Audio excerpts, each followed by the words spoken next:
Now, coming off of One Piece chapter 1049, I think there are still some questions to be said. One that has been talked about ever since this battle started, and that is Kaido awakened? And this is a conversation that has honestly split the community in half, where one side believe that Kaido is already awakened, while the other think that Kaido has not used awakening yet. Now, I'm more on the former, whereas I think Kaido hasn't used awakening yet, based on several things that we've seen throughout the course of the story, right? And again, I'll elaborate more on this as we move on. But then again, I don't really blame people who think Kaido's already awakened based on the condition of this fight, in which we're seeing the final attack being used here. We see Kaido go into this flame form, and it seems like this is going to be the end of everything, right? So some people think that this is the end of it. It's crazy to think Kaido would have awakening at this point, because that would just prolong the battle even more. And it seems that Luffy is extremely exhausted, so if Kaido does awaken, Luffy would stand no chance,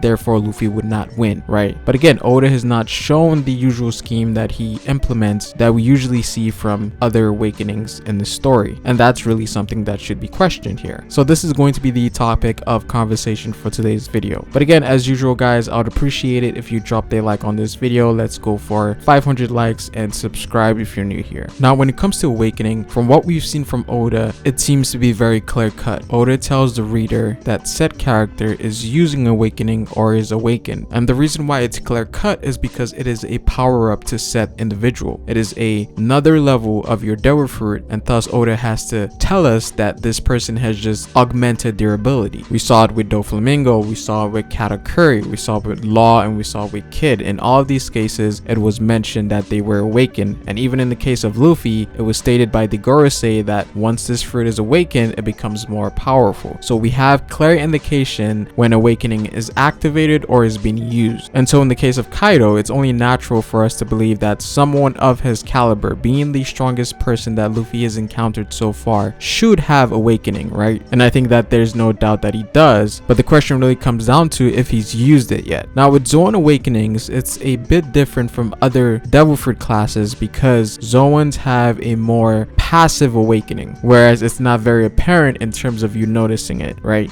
In terms of Paramecia's, there's an obvious augmentation of their ability, in which they're doing things which they couldn't normally do before. In the case of most Paramecia's, it seems that affecting the environment seems to be one part of their ability, even though it's not everything when it comes to Paramecia awakenings, because we see that Law's awakening is somewhat different. But even then, we see that Law is doing something that he's never done before, right? So awakening abilities for Paramecia's is very obvious. You know when someone is using awakening because they've never done said ability before, and it usually breaks the mold of what Paramecia's are capable of doing in the first place. Maybe the same can be said about Logias. We don't know too much about that yet. But when it comes to Zoans, because it's a passive ability, you don't really know when said character is awakened. Now this is where it gets very interesting. Zoans are classified into three separate types. We have the normal, ancient, and mythical. And what we know about Zoan awakenings is that said user is granted the abilities of extreme physical toughness and having the ability to recover extremely quickly. And again, these are passive like abilities that isn't very noticeable. You wouldn't be able to tell the difference between an awakened Zoan user versus a non-awakened user. They would have the same physical traits, but one of them is augmented. And as I mentioned earlier, this is one of the issues we have with Zoan awakenings, because it is not noticeable, therefore we cannot tell. But it gives Oda more reason to tell us when Zoans are awakened, because it is not noticeable by the reader. And so when people say Kaido is already awakened, we don't know that because it's not apparent. Knowing that someone has more physical prowess and that they can recover quickly is not something that you can notice right away. And again, as I mentioned before, this is why Oda should tell us when said person or said Zoan user is awakened. Now, going back to the three classifications of Zoan devil fruit, of course we have the regular, of course then the ancient, but where it gets really distinct is mythical Zoans. And the reason for that is because mythical Zoans are essentially animals or creatures that have abilities on top of their physical attributes, right? And this can possibly lead you to the idea that mythical Zoans might not share the same scheme of awakening as regular Zoans and ancients. Now, we don't necessarily know if there's any difference between regular and ancient Zoan awakenings, but I think there is definitely a difference between regular and mythical Zoans, because mythicals have that extra ability on top of their physical augmentation, right? Now, to make things more easier to understand, let's make a comparison here. And for this comparison, we're going to use the dog fruit as an example here, because we do have a mythical counterpart in the series. We do actually have several dog mythical counterparts in the series, but in this case, we're going to use Jabber's fruit, which is the dog fruit model wolf, and we're going to use Yamato's fruit as the mythical counterpart, it being the dog fruit model Okuchi no Makami, which is essentially a mythical wolf. Now, both of these devil fruits are essentially the same, but one has mythical powers on top of being a wolf. Now, what would happen if both of these abilities awaken? Now, in the case of the wolf fruit, we already know what's going to happen. He's going to get the physical toughness and the revivability. Same thing is going to happen to Yamato as well. However, Yamato doesn't only have the physical augmentation, she also has another ability, which is the ability to manipulate or control ice. And so because mythical Zoans have two base abilities, when they awaken, they can also awaken that other side ability that they have. And Luffy is essentially proof of this, in which his awakening, as stated by Kaido, seems to follow that of Zoan's, but also paramecia. We see that Luffy gains the extreme toughness and recoverability from his awakening, but not only that, he also obtains a new level to his rubber ability. And I think the same thing should apply to Kaido as well, even more so because Luffy and Kaido have the same type of devil fruit, so their awakenings should follow the same scheme. And when it comes to mythical Zoan awakenings, based on what we see from Luffy, it seems like awakening from mythical Zoans is an actual form itself, in which the awakened powers can only be used in that form. And I think this is something that went over a lot of people's heads, in which people think that Luffy can somehow use awakening if he's in base form. Once Luffy goes into base form, he loses all of the abilities that he's shown so far, because Gear 5 is a form and not a passive ability. So Luffy would not be able to mold the floor into rubber if he's in base form or in Gear 2nd or Gear 3rd or Gear 4th. This power that we're seeing from Luffy is only and can only be used when he is in Gear 5th. So this is what leads me to believe that awakening from mythical Zoans is an actual form in which they gain new powers in said form, and those powers can only be used in that form. Now, this might be something that Luffy might only have, but there's reasons to believe that this is what awakening entails for mythical Zoans, in which their mythical abilities become augmented. And so when it comes to Kaido, there's actually a lot of evidence that supports him not being awakened. At the very least, if none of the Flying Six were awakened, none of the commanders were awakened, at the very least, I think Kaido should be that person that should be awakened here, because that would suck tremendously if he's not. Now, the fire form that Kaido displayed in the previous chapter, I think was the closest thing that people could say was awakening, but again, in reality, it seems like this is more of a technique more so than a form, because if you look closely, Kaido seems to be inside this fire dragon and not Kaido actually becoming a fire dragon. It's just more so of him using his fire to envelop his body into a much bigger form, and this was actually proven in the most recent chapter, because when Luffy hits Kaido, we see that the fire melts away and the true Kaido is inside the fire, or the magma, right? So again, a lot of things hints towards that being an attack or a variation of his Bagua skill sets that we've seen, and not actually an augmented version of his ability or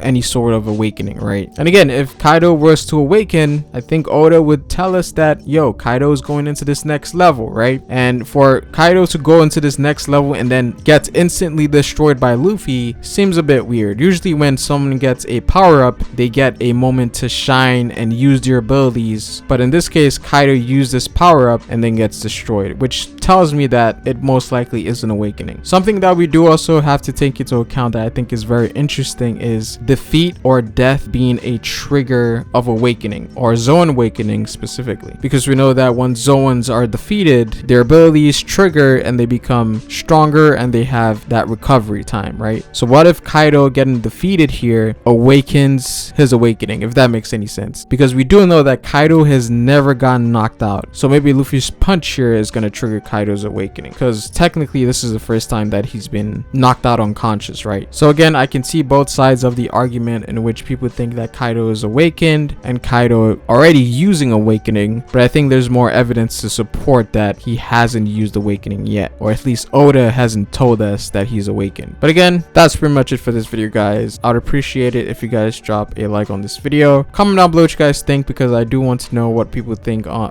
what side people are on this, because it seems like the community is really divided in terms of Kaido not using awakening, or if Kaido is already awakened. So leave your thoughts down below. Subscribe if you want to see more One Piece content on this channel. You can follow me on Twitter at fERROSPACE. But it is Ferro, guys, and I will see you folks later. Peace.